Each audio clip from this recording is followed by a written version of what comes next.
Hey everyone, today we dive into one of the most haunting industrial tragedies in American history. The story of the Radium Girls, young women who literally glowed in the dark from their job, not knowing they were being slowly poisoned by the very substance that made them shine. The incredible story of these brave women who fought against one of the most powerful corporations in America, armed with nothing but their deteriorating bodies and an unshakable belief in justice. What really happened during this dark chapter of American industry is stranger than fiction, and the ripple effects of their courage are still protecting workers today. So before we dive in, take a moment to like the video and subscribe, but only if you enjoy what I do here. And let me know in the comments where you're tuning in from and what time it is for you. It's always fascinating to see who's joining us from around the world. Now get comfortable, grab something to drink, and let's experience this incredible story together. Picture this, it's 1917, and America has just entered World War I. The entire country is mobilizing for war, and factories across the nation are churning out supplies for the troops overseas. In a small factory in Orange, New Jersey, dozens of young women are bent over their workbenches, their faces illuminated by an eerie green glow that seems almost supernatural in the dim factory lighting. They're painting tiny numbers on watch dials with a substance called radium, a newly discovered element that glows in the dark with an otherworldly luminescence. These women, mostly teenagers and young adults from working-class families, have what many consider the best job in town. They're well paid by the standards of the day, they're respected in their community, and they have a secret that makes them the absolute envy of every girl in the neighborhood. They literally glow in the dark. Grace Fryer was one of these women, and her story is where our tale truly begins. At 18 years old, she was smart, ambitious, and absolutely thrilled to have landed a job at the United States Radium Corporation. Coming from a modest family, this job represented something remarkable: financial independence, respect, and work that seemed almost magical. The factory itself was an impressive operation, housed in a large brick building that hummed with activity from dawn until dusk. The work seemed almost otherworldly in its beauty. Grace would arrive each morning, put on her work clothes, and take her place at a long wooden bench alongside dozens of other young women. The process was deceptively simple, but required incredible precision. Grace would dip her brush in a small jar of glowing paint, a mixture of radium, zinc sulfide, and adhesive that gave off an ethereal green light. Then came the technique that would ultimately seal her fate and the fate of so many others. She would bring the brush to her lips and use her tongue and lips to create a perfect fine point, a method called lip pointing that was considered essential for the precise work they were doing.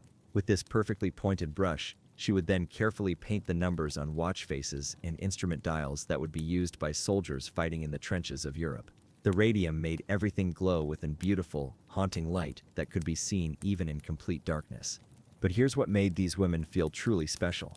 By the end of each workday, they themselves would shimmer and glow with traces of the radioactive substance. The radium dust would settle on their clothes, their hair, their skin, creating an effect that was absolutely mesmerizing. When they walked home in the evening, they would literally glow in the gathering darkness. Their hair would shimmer with an otherworldly light, their fingernails would gleam, and if they smiled, even their teeth would have a faint luminous quality. The girls absolutely loved this effect, and who could blame them? They were young, they were earning good money, and they had what seemed like a magical quality that no other workers in town possessed. They would go home glowing like angels, and their families and friends were amazed by this supernatural effect. On weekends and evenings, they would enhance the effect for parties and social gatherings. Some would dust extra radium powder in their hair to make it shine even brighter. Others would paint their nails with the radium paint to create glowing manicures that were absolutely stunning in darkened rooms. A few of the more adventurous girls would even paint their faces and teeth with radium for special occasions, creating smiles that literally glowed in the dark, much to the delight and amazement of their boyfriends and dancing partners. They called themselves the Ghost Girls, and they thought they were absolutely the luckiest workers in all of America. They were earning more money than most women could dream of. They were doing work that contributed to the war effort, and they had this incredible magical quality that made them feel special and unique. The work itself was relatively easy once you got the hang of it, and the company treated them well, providing comfortable working conditions and even social activities and parties for the workers.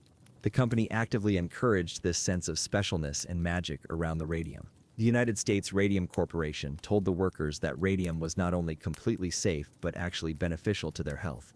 This wasn't just company propaganda, it reflected the genuine beliefs of the time. Radium had been discovered by Marie and Pierre Curie in 1898, and by the 1910s and 1920s, it was being hailed as a miracle substance with incredible health benefits. Radium was being marketed as a health tonic, and people were literally drinking radium water, brushing their teeth with radium toothpaste, and taking radium pills for everything from arthritis to depression. Wealthy people were paying enormous sums to visit radium spas, where they would bathe in radioactive water and breathe radioactive air, believing it would cure their ailments and extend their lives. Radium was added to everything from face creams to chocolate candy. There were radium-infused contraceptives, radium hair tonics, and even radium suppositories that were marketed as cure-alls for a variety of health problems. The element was seen as nature's own medicine, a magical substance that could enhance health, increase energy, and even slow the aging process. So when the United States Radium Corporation told their dial painters that they were actually benefiting from their daily exposure to radium, it seemed perfectly reasonable and even exciting. These women felt like they were getting paid to receive health treatments that wealthy people paid fortunes to experience at exclusive spas. They believed they were among the healthiest, most energetic workers in America, and for a while, they seemed to prove this belief correct. But here's where things get really interesting and deeply, horribly disturbing. The United States Radium Corporation knew something the workers didn't, something that would make your blood run cold when you understand the full extent of their deception.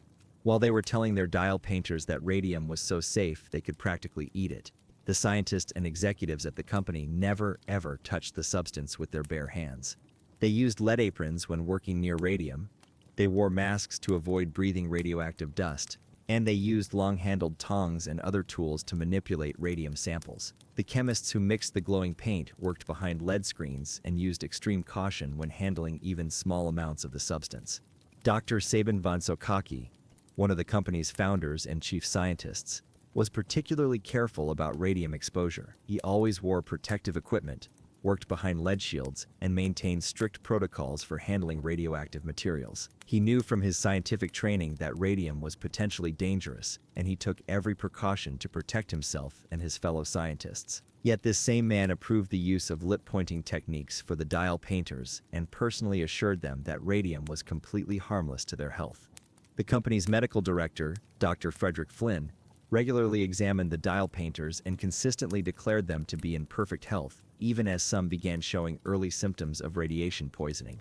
Dr. Flynn had connections to the radium industry and received funding from companies that produced radium products. He published papers claiming that radium exposure was beneficial for workers and that the dial painters were actually healthier than the general population. But Dr. Flynn himself never worked directly with radium and always maintained a safe distance from radioactive materials during his examinations and research. This deliberate deception becomes even more chilling when you understand exactly what Grace and her fellow workers were doing to themselves every single day. The lip pointing technique meant they were literally ingesting massive amounts of radioactive material with every single brush stroke. A typical dial painter would lip point her brush anywhere from 200 to 400 times per day, and some of the faster workers would do it even more frequently. Each time they brought that brush to their lips, they were consuming radium, and the amounts were staggering. To put this in perspective, modern safety standards consider 0.1 micrograms of radium to be the maximum safe body burden for an adult. Grace Fryer and her coworkers were consuming hundreds of times this amount every single day.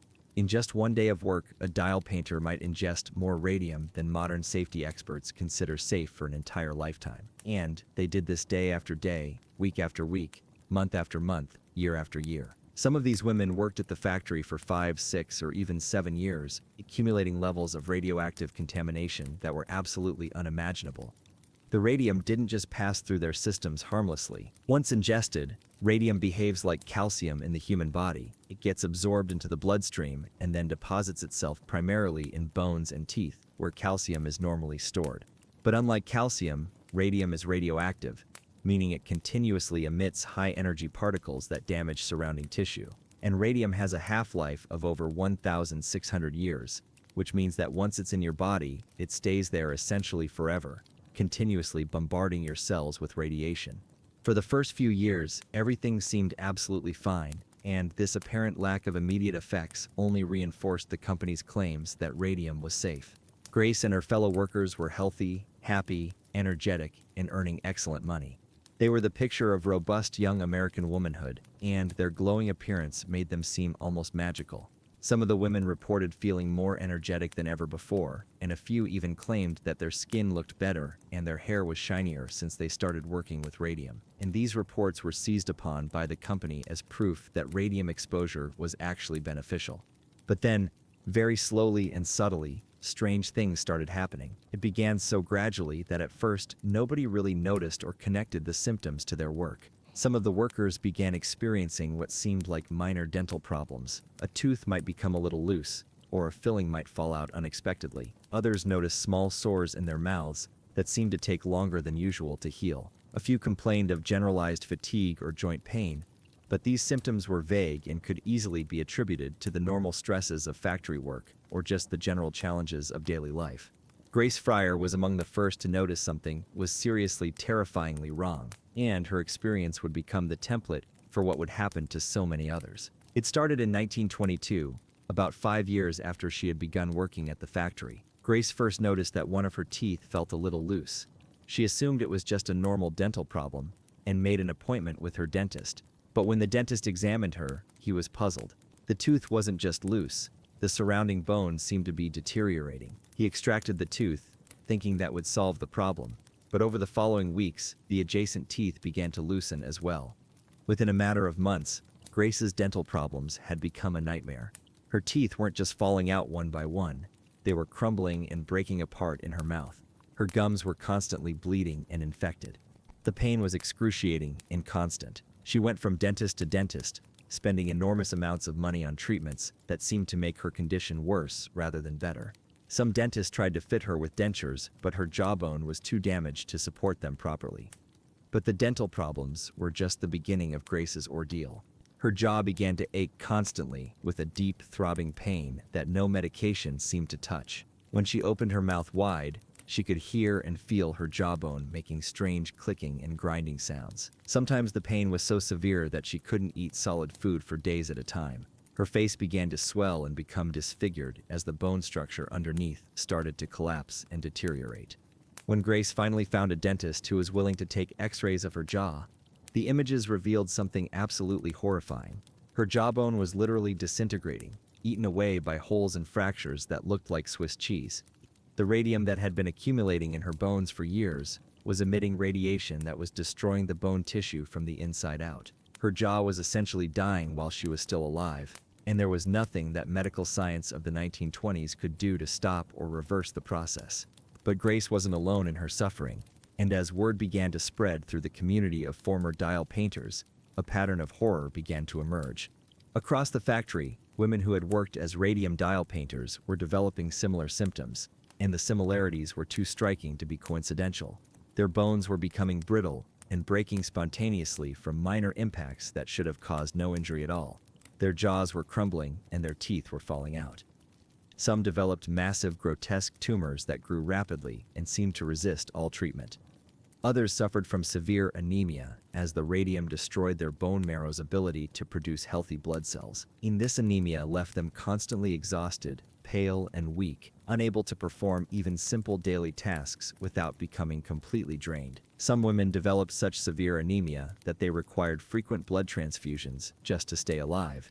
And even then, their condition continued to deteriorate as the radiation continued to destroy their blood-producing organs.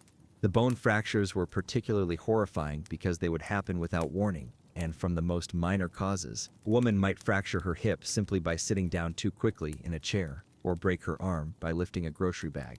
One former dial painter broke her back just by stretching and yawning when she got out of bed in the morning.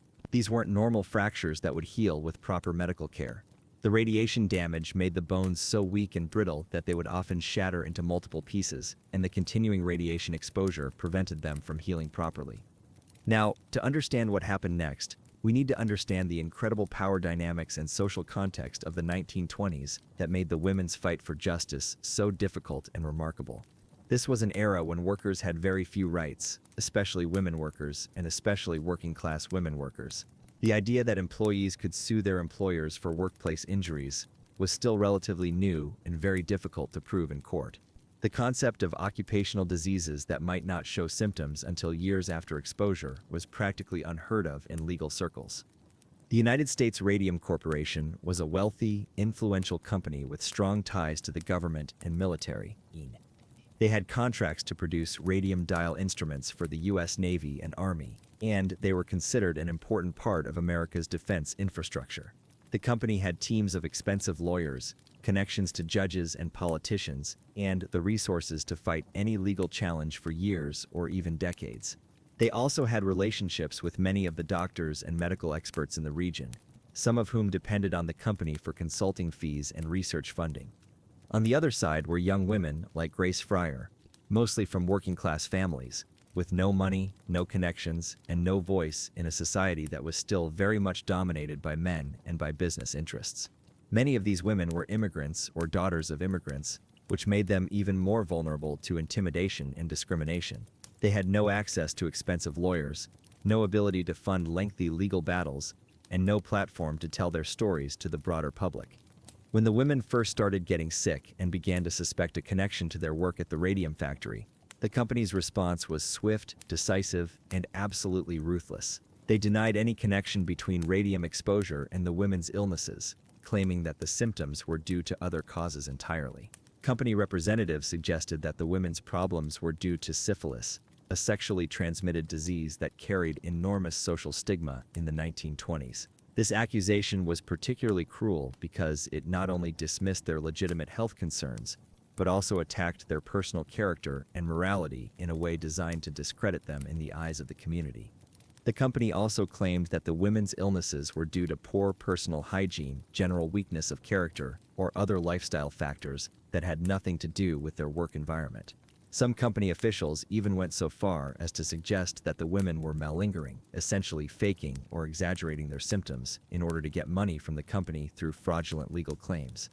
The company's doctors played a particularly disturbing role in this cover-up.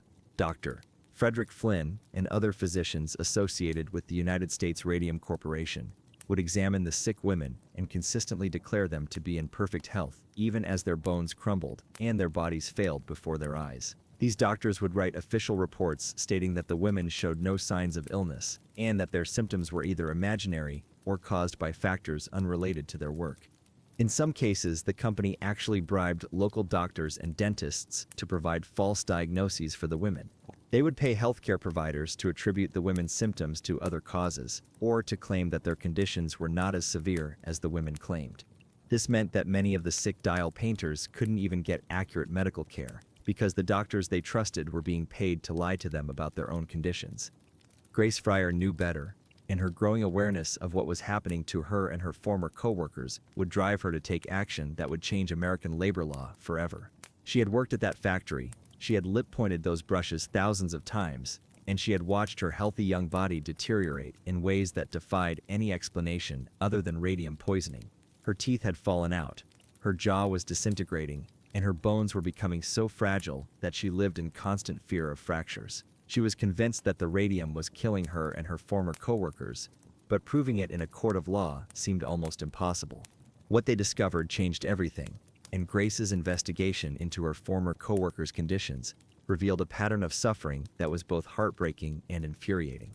Grace began systematically reaching out to other former dial painters, and what she found was a trail of illness, disability, and death that could not possibly be explained by coincidence. Women who had been healthy, vibrant, and strong when they worked at the factory were now suffering from identical symptoms and dying horrible premature deaths.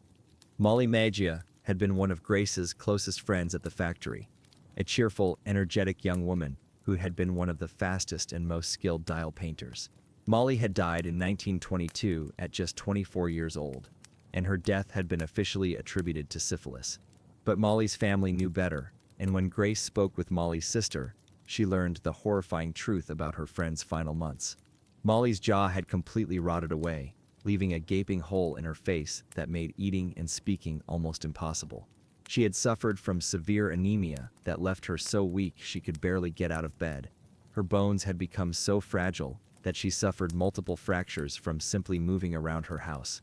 The official death certificate listed syphilis as the cause of death, but Molly had never shown any symptoms of that disease until she became sick from radium poisoning. The syphilis diagnosis was almost certainly false, provided by a doctor who was either mistaken about her symptoms or deliberately covering up the real cause of her illness. Molly's family had always believed that her work at the radium factory was responsible for her death, but they had no resources to challenge the official diagnosis or seek justice for what had happened to her. Other women were dying too, and their stories were remarkably similar to Molly's. Sarah Maleford died in 1925, her body riddled with tumors and her bones so fragile they would crumble at the slightest touch. Before her death, Sarah had undergone multiple surgeries to remove tumors, but new ones would appear faster than doctors could remove them. Her hip had fractured so severely that she spent her final months bedridden, in constant agony from the pain of her disintegrating bones and growing tumors. Marguerite Carlo died in 1925 as well, after a long battle with the same constellation of symptoms that was affecting all the radium girls. Her teeth had fallen out, her jaw had deteriorated, and she had suffered from severe anemia and multiple bone fractures. Like the others, she had been told by company doctors that her symptoms were not related to her work, and she had spent her final years fighting not only her illness, but also the frustration of being told that her obvious suffering was either imaginary or her own fault. Hazel Kusser was another former dial painter whose story broke Grace's heart. Hazel had worked at the factory for several years and had been one of the women who most enjoyed the glowing effect of the radium. She had regularly painted her fingernails and hair with radium for parties and social events, delighting in the magical effect it created. But by 1925, Hazel was suffering from severe bone problems and anemia. Her hip had fractured, leaving her unable to walk without assistance, and her jaw was beginning to show the same deterioration that had killed Molly and the others.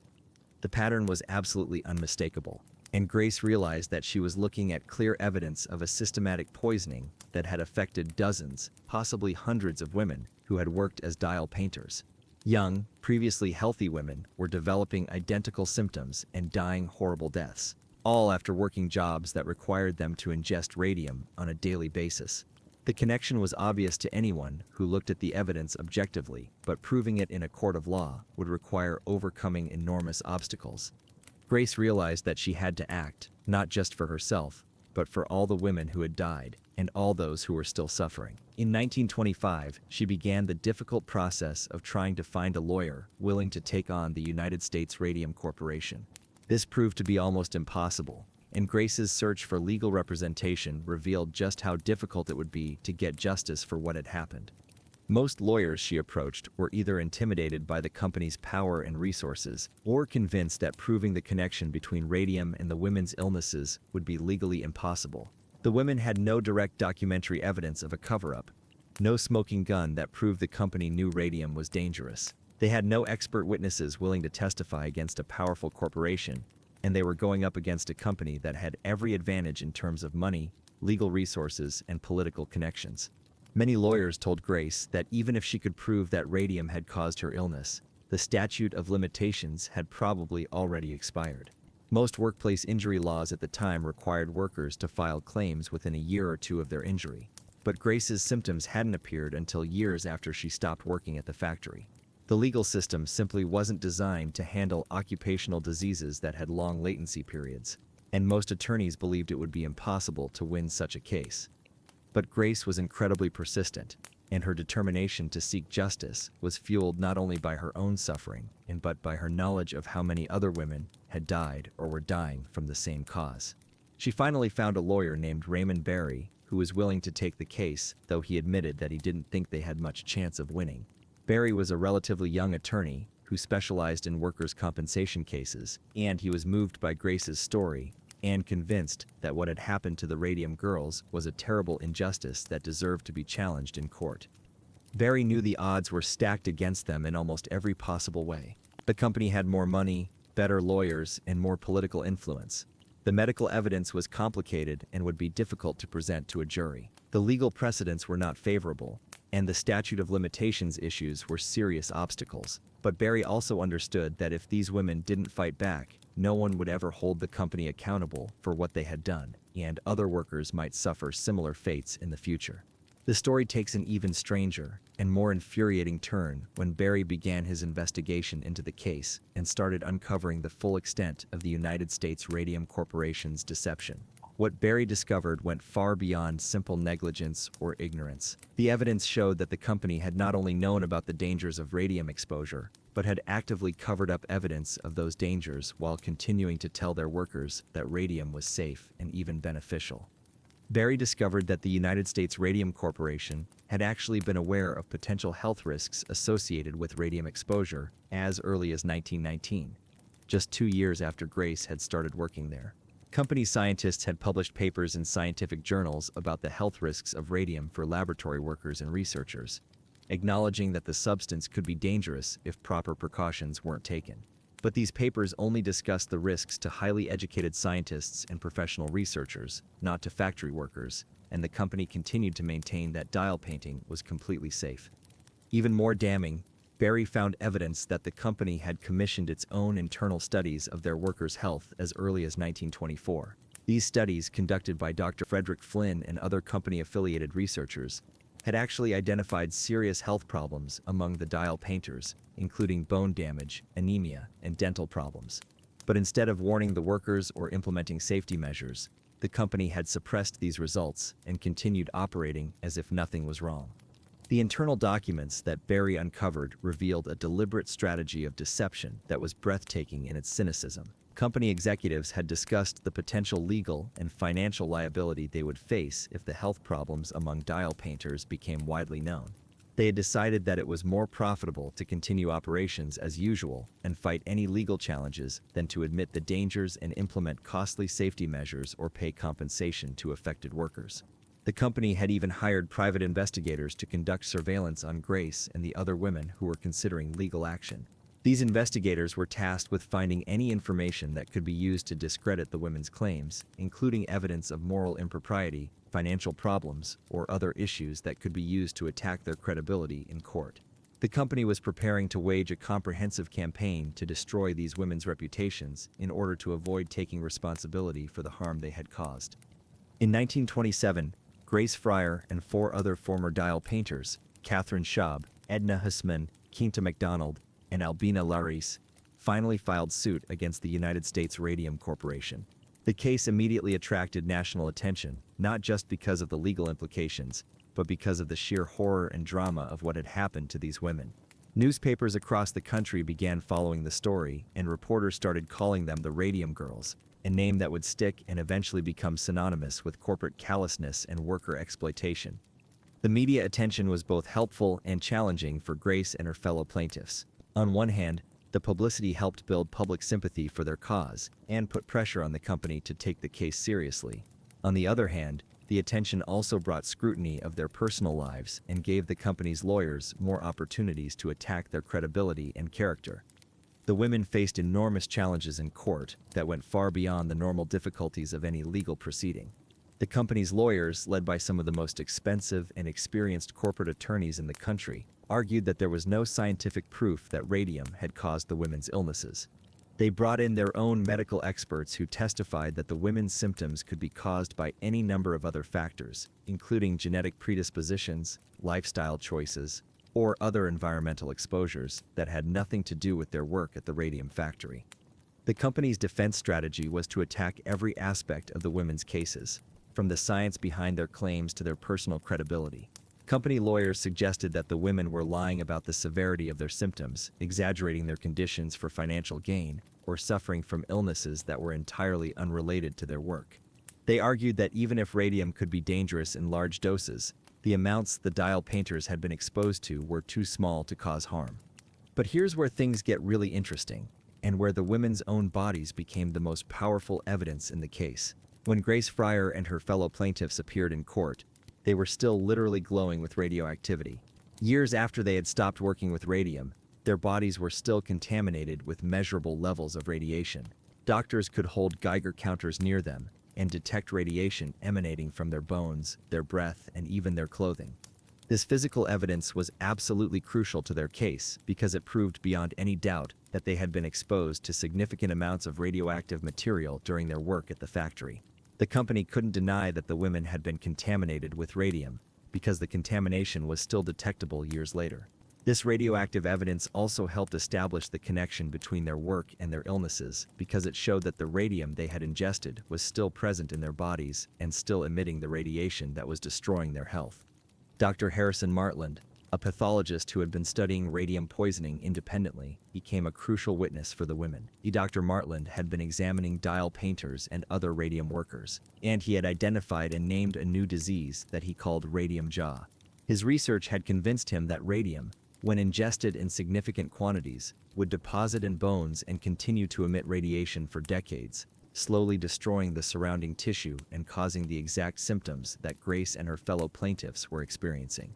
Dr. Martland's testimony was particularly powerful because he was not connected to the case financially and had no reason to favor either side. He was a respected medical researcher who had become interested in radium poisoning purely from a scientific perspective.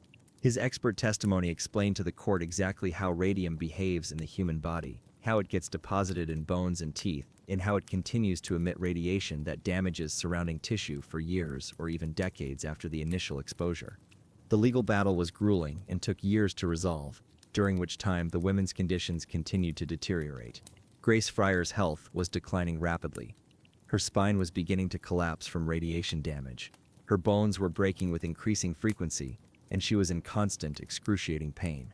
But she refused to give up, understanding that winning this case wasn't just about getting compensation for herself and her fellow workers. It was about establishing legal precedents that would protect other workers in the future and prevent similar tragedies from happening again. The other women in the lawsuit were also suffering terribly during the legal proceedings. Catherine Schaub's jaw had become so damaged that she could barely eat solid food, and she had lost most of her teeth. Edna Hussman was suffering from severe anemia and bone fractures that left her increasingly disabled. Quinta McDonald's hip had fractured so badly that she required surgery and was left with a permanent limp. Albina Larice was dealing with tumors and bone problems that were getting progressively worse.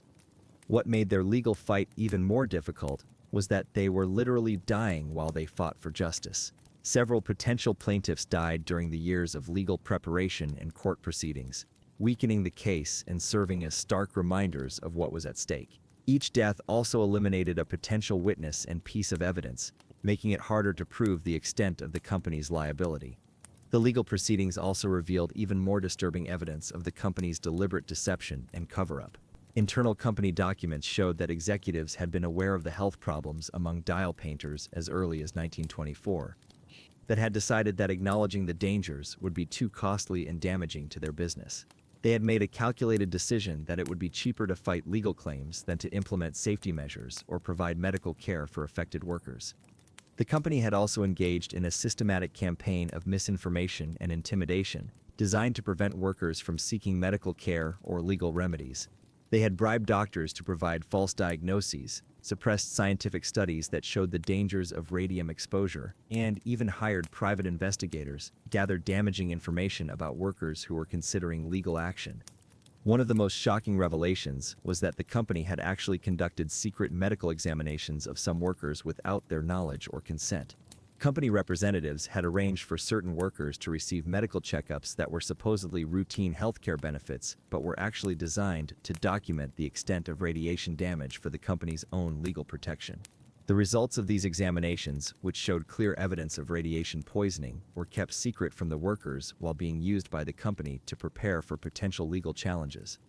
In 1928, on the eve of what promised to be a lengthy and expensive trial, the United States Radium Corporation finally agreed to settle the case out of court.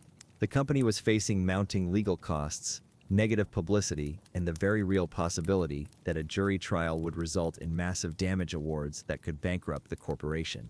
The settlement agreement required the company to pay each of the 5 women $10,000 in immediate compensation, which was a substantial sum at the time, equivalent to several years' wages for most workers.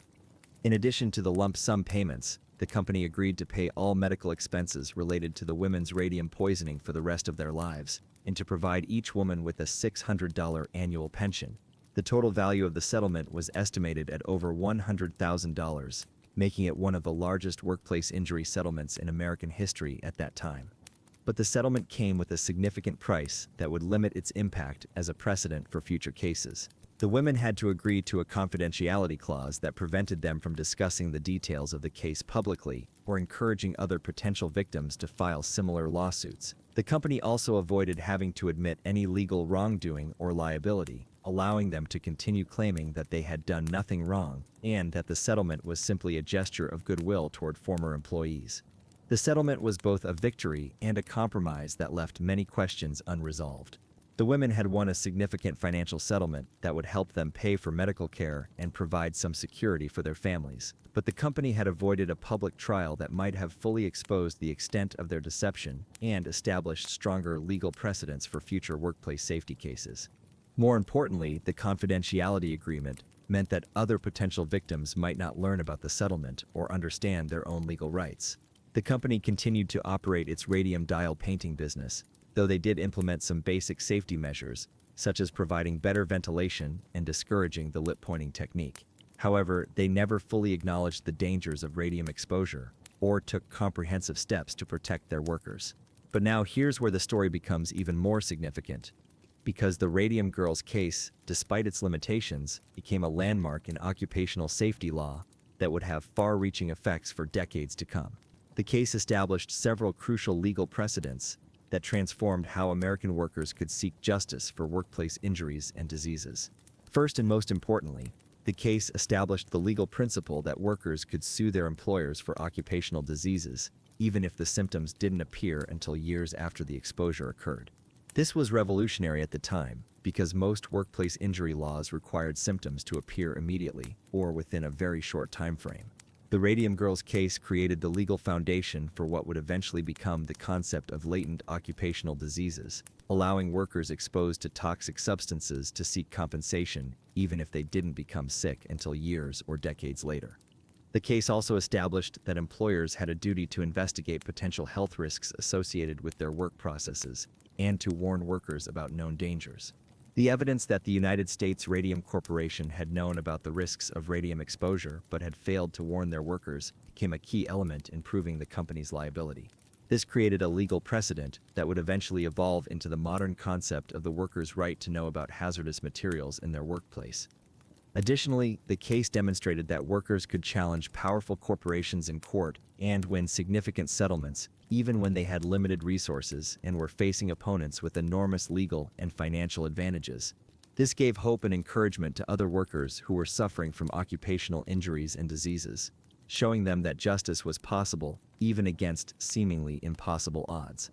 The legal precedents established by the Radium Girls case would prove to be incredibly important during World War II and the development of the atomic bomb. When the Manhattan Project began working with radioactive materials on a massive scale, the scientists and workers involved were given extensive safety training and protective equipment, largely because of the lessons learned from the radium dial painting tragedy. The safety protocols developed for nuclear weapons production and the nuclear industry can be traced directly back to the legal and scientific foundations laid by Grace Fryer and her fellow plaintiffs. Dr. Harrison Martlin's research into radium poisoning, which had been crucial to the Radium Girls legal case, became the foundation for understanding radiation sickness and developing safety standards for nuclear workers. His work identifying radium jaw and documenting the long-term effects of radiation exposure helped establish the scientific basis for radiation protection that would become essential during the atomic age. The case also had immediate effects on the radium industry itself. Following the settlement and the publicity surrounding the case, radium dial painting companies across the country were forced to implement safety measures and abandon the lip pointing technique. Workers were provided with better ventilation, protective equipment, and training about the potential risks of radium exposure. While these changes came too late for Grace and her fellow workers, they undoubtedly saved the lives of thousands of other dial painters who would work in the industry in subsequent years. But perhaps most importantly, the Radium Girls case fundamentally changed how American society thought about corporate responsibility and worker rights. The case demonstrated that companies couldn't simply claim ignorance when their products or processes harmed workers, especially when they had access to scientific information about potential risks. It established that employers had a moral and legal obligation to protect their workers' health and safety, even when doing so might be expensive or inconvenient.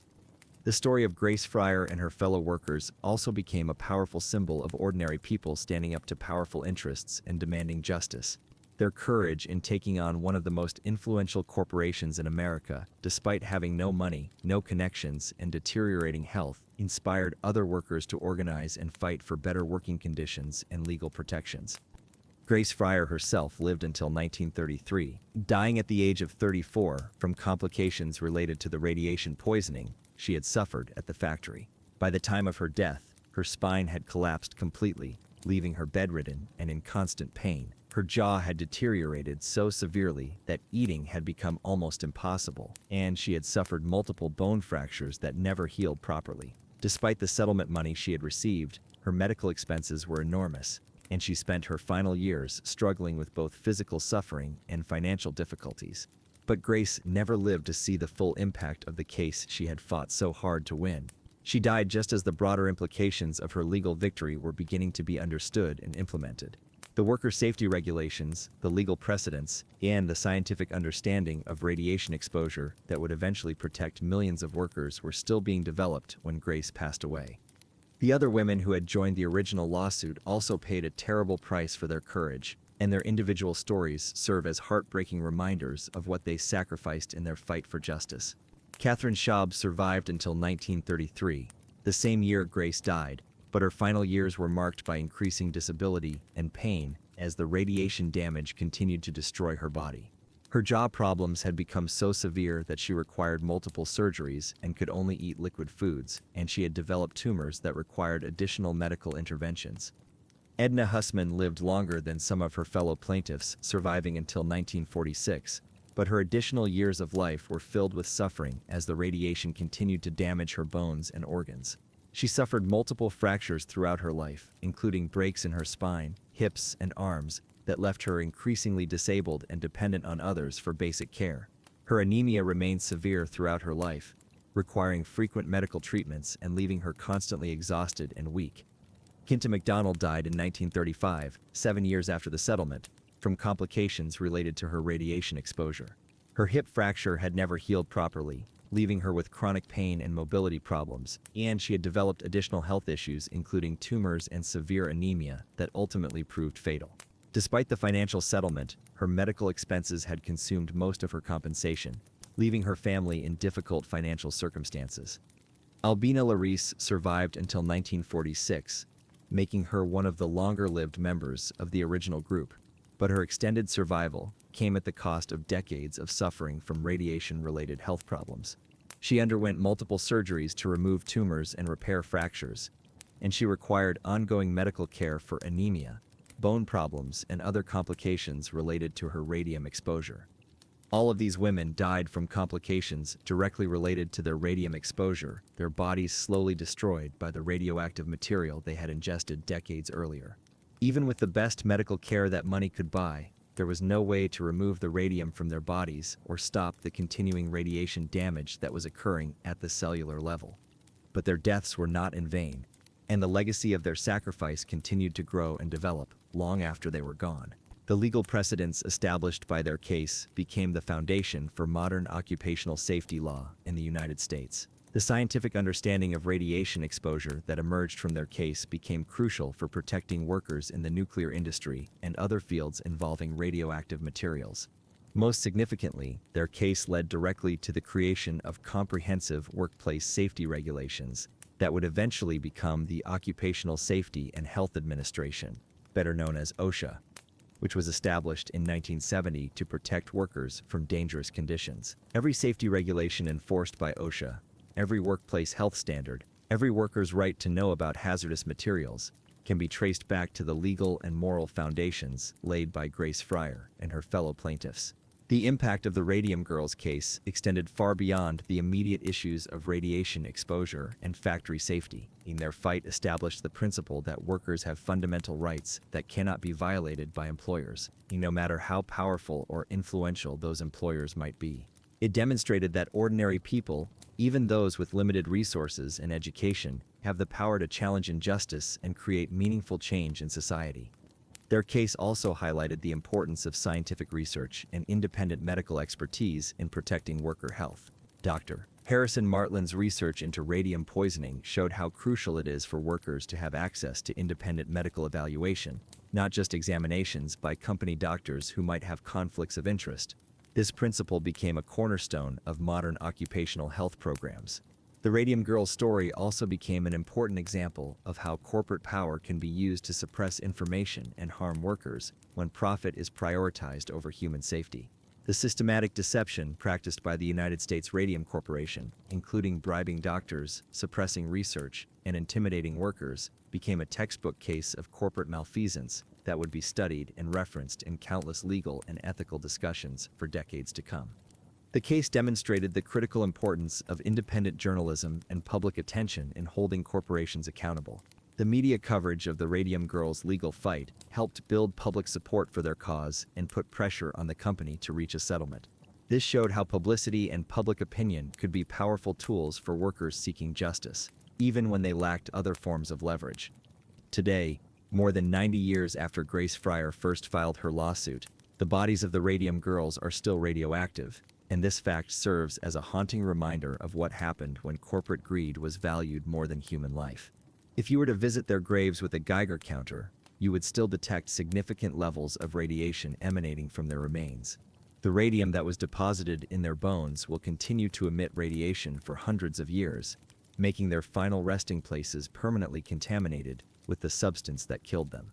This ongoing radioactivity is more than just a scientific curiosity. It's a permanent memorial to the price these women paid for their courage and the importance of the principles they fought to establish. Their glowing graves serve as a constant reminder that the fight for worker safety and corporate accountability is never finished, and that the principles they died for must be continuously defended and strengthened. But their legacy isn't defined only by the tragedy they suffered or the radioactive contamination that will outlast all of our lifetimes. Their true legacy lies in the courage they showed in fighting back against seemingly impossible odds.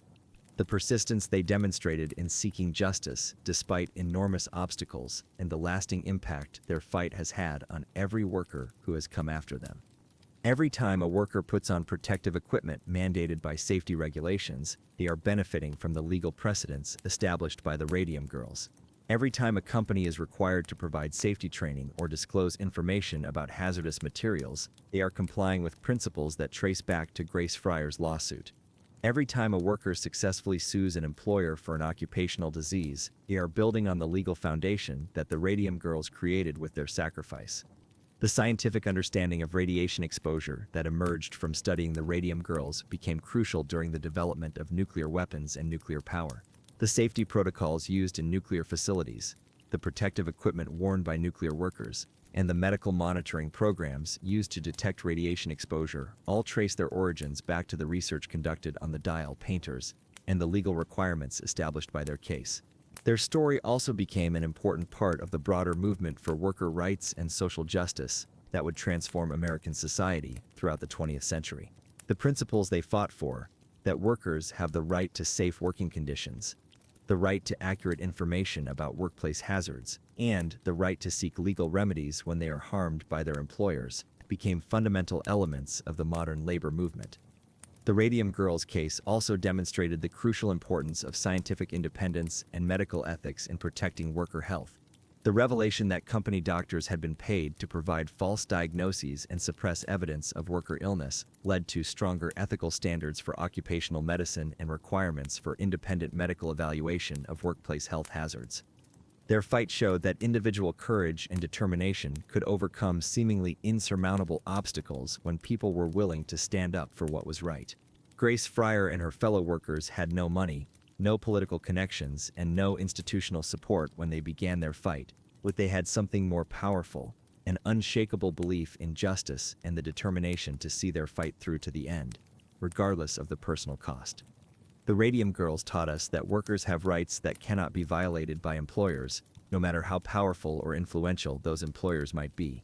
They showed that corporations have responsibilities to their workers that go beyond simply paying wages, and that those responsibilities include protecting worker health and providing accurate information about workplace hazards. Their case established that the legal system, despite its limitations and biases, could be used as a tool for justice when workers were willing to organize and fight for their rights. They proved that even the most powerful corporations could be held accountable for their actions when workers had the courage to challenge them in court. Most importantly, the Radium Girls demonstrated that ordinary people have the power to create extraordinary change when they refuse to accept injustice. These were young women with no special training, no political experience, and no particular advantages other than their willingness to fight for what they believed was right. Yet their actions changed American law, protected countless future workers, and established principles that continue to guide workplace safety regulations today. In the end, the Radium Girls achieved something that probably seemed impossible when Grace Fryer first started looking for a lawyer willing to take on the United States Radium Corporation. They got justice, not just for themselves, but for generations of workers who would benefit from the legal precedents and safety standards their fight had established. They also got something else that they probably never expected when they first took those jobs painting watch dials. They got a form of immortality, not the kind they suffered in their radioactive poisoned bodies, but the kind that comes from changing the world for the better. Their names and their story will be remembered as long as people care about justice, workers' rights, and the power of ordinary individuals to create extraordinary change. The next time you see workplace safety equipment, the next time you read about workers standing up for their rights, the next time someone fights back against a powerful corporation that's putting profits ahead of people, remember the Radium Girls. Remember Grace Fryer and her incredible courage in taking on an opponent that seemed unbeatable. Remember Catherine Schaub, Edna Hussman, Kinta MacDonald, and Albina Larice, who stood with Grace when it would have been easier to stay silent. Remember that they literally glowed in the dark, not just from the radium that was killing them, but from the light of justice they brought into a very dark world. Their glow may have faded from their bodies, but their legacy continues to shine as brightly as ever, a beacon of hope for workers everywhere who face dangerous conditions and powerful opponents who seem impossible to defeat. The Radium Girls proved that when ordinary people stand up for what's right, when they refuse to be silenced or intimidated, when they demand justice regardless of the personal cost, they can move mountains and change the world. That's their true legacy, and that's why their story will continue to inspire and protect workers for generations to come.